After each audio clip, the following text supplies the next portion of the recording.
Welcome to the Parenting Power Podcast, supporting parents with the real-life tools they need to raise the confident, interdependent people the world needs. Gail Bell and Julie Freedman Smith interview experts who share their knowledge to assist parents in creating a home environment where kids can thrive. Hello, everyone, and welcome to the Real Life Parenting Podcast, another episode of Tools for the Trade. I'm Julie Freedman Smith. And I'm Gail Bell. This episode is brought to us by Beaner's Fun Cuts for Kids. Parenting is hard, haircuts shouldn't be.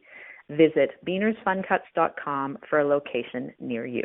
Today we're going to talk about going for a walk with your child. And that's all I'm going to say, and I'm going to let Julie take over from here. So you may have heard us say this before, and you're going to hear us say it again because this is something that Gail and I feel really, really passionately about. We find as we're watching families going for a walk or parents taking their kids for a walk, whether their baby's wrapped up in their carrier or they're in a stroller, that so often we see that the baby is staring off into space or the child is staring off into space, taking in the world, and the parent is on their phone. They may not be talking on their phone, but they're scrolling through social media, or they're texting, or they're doing something.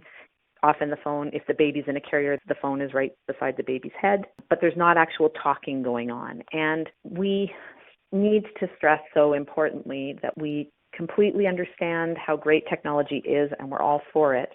And also that we really, as parents, need to be intentional with how we're using our phones. And when we take our kids for a walk, yes, they're out there getting fresh air, which is fabulous.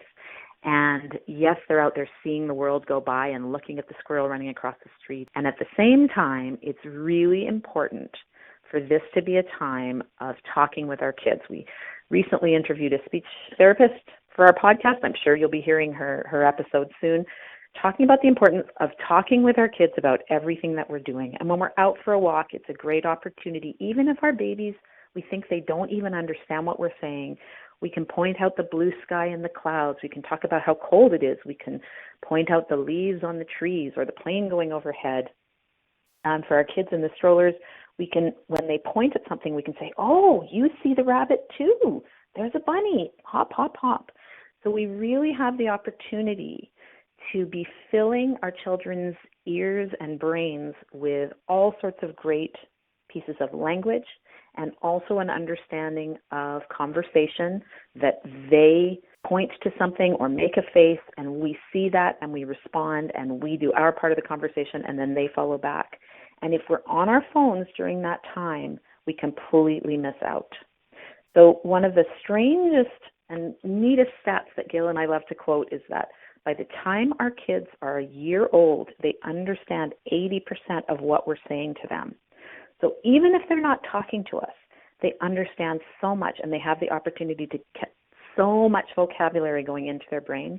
It's really important that we're using those daily walks as an opportunity, even if it feels boring to us, to talk and engage with our kids so that their brain development happens exactly as it's supposed to, and so that they feel connected with us and feel like we love them more than our phones. So many important things for us to digest, and I just want to add to that. Often when we have our babies in a carrier at the front of us or the back, some carriers are even designed now with a pocket in the front to hold your phone. And we don't know, because technology is so early, we don't know, but why take the chance to have that phone near your baby's head when you're going for a walk? And no judgment here, just awareness. I've seen moms pass my home. They've got their baby at the front of them and the phone right between them and their baby's head, texting or talking. So we just increase your awareness of when and how. If you can, leave your phone at home when you go for a walk. If it's a huge emergency safety thing for you, then put it in your purse or your bag or your back pocket or whatever and put it away. And Julie talked a lot about kids in strollers. Also, when you're walking with kids, there's so much environmental print that's the beginning of their reading skills as well. So you're pointing to signs.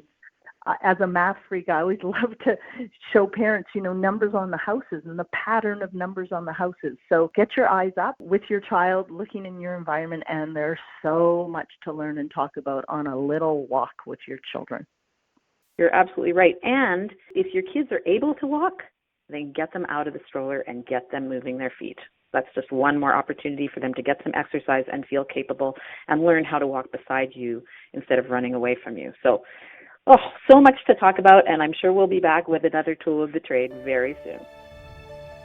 We hope that you've enjoyed this episode of the Real Life Parenting Podcast.